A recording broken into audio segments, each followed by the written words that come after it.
Fact. Commingling with the clientele in a place like Tommy's could put Shirley in real danger of violating her parole. Fact. Shirley was well aware of that. She also knew Bell was grappling with a terrible case, the brutal and apparently unprovoked murder of a retired coal miner 2 nights ago, right in the man's own driveway on the west side of Acker's Gap. The town was still reeling from the shock of it, from a crime that had injected a paralyzing chill into the warm, loose-limbed languor of summer in the mountains. Fact. Shirley didn't give a rat's ass. She didn't care what sort of extra hassle she caused for Bell, what kind of shame or embarrassment or inconvenience. Fact. Shirley was not only selfish, she was reckless too. Dropping Bell's name to a deputy sheriff to garner special treatment was bad enough, but when you added the risk this posed to Shirley's fledgling status as a free woman, well, the whole thing made Bell so incensed that she wrapped her hands even tighter around the steering wheel of her Ford Explorer, glad to have a way to channel her rage, a place to direct it temporarily. She'd done everything she could do for Shirley.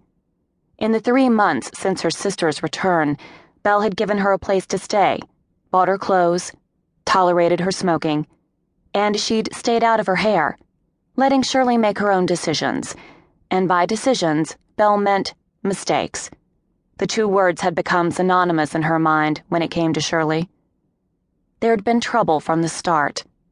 One night, Shirley fell asleep in a kitchen chair with a burning cigarette notched between 2 fingers, jerking awake just in time to avert disaster. And another, she came home drunk and surly.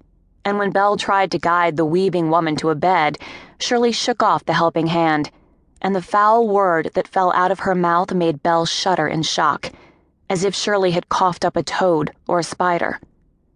Such behavior confirmed her sister's lack of judgment, of manners, of respect, well, maybe Sheriff Fogelsong had nailed it. Lack of gratitude, he'd said to Bell when she confided her frustration about Shirley. That's what's really eating at you. You expect her to be grateful, even humble, for sticking by her, for waiting, for taking her in. Plus, ever held a cork underwater and then let it go? Shoots up like a geyser, way the hell up in the air.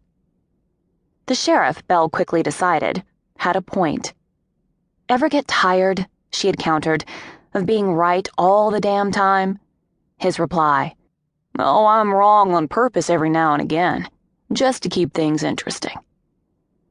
The recollection of that encounter reminded Bell of how much she missed him. And not just because she was staring straight in the face of an unsolved homicide that had left the town edgy and restive. Fogelsong had taken a month's leave of absence. He was scheduled to return in the coming week, at which point Pam Harrison would hand back over the top spot and resume her job as chief deputy. But still, even a short spell without him was too long for Bell. Nick Fogelsong knew her better than anyone else. He understood her right down to the ground, and she appreciated his perspective, needed it, more to the point.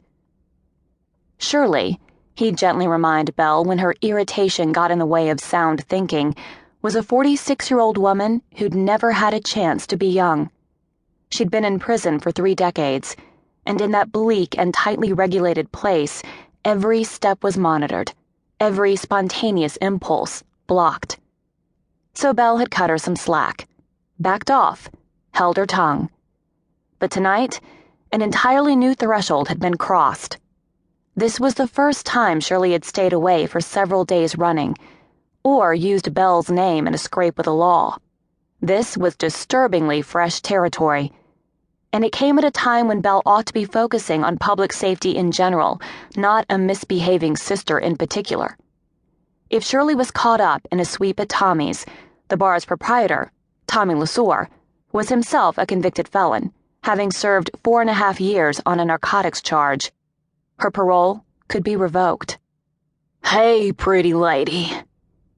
At the same moment Bell heard the words, she smelled the hot, oniony stink of the man who had suddenly thrust his face in the Explorer's open window. He'd taken her by surprise, so intent was she on her thoughts as she stared at the run-down bar. But she wasn't frightened.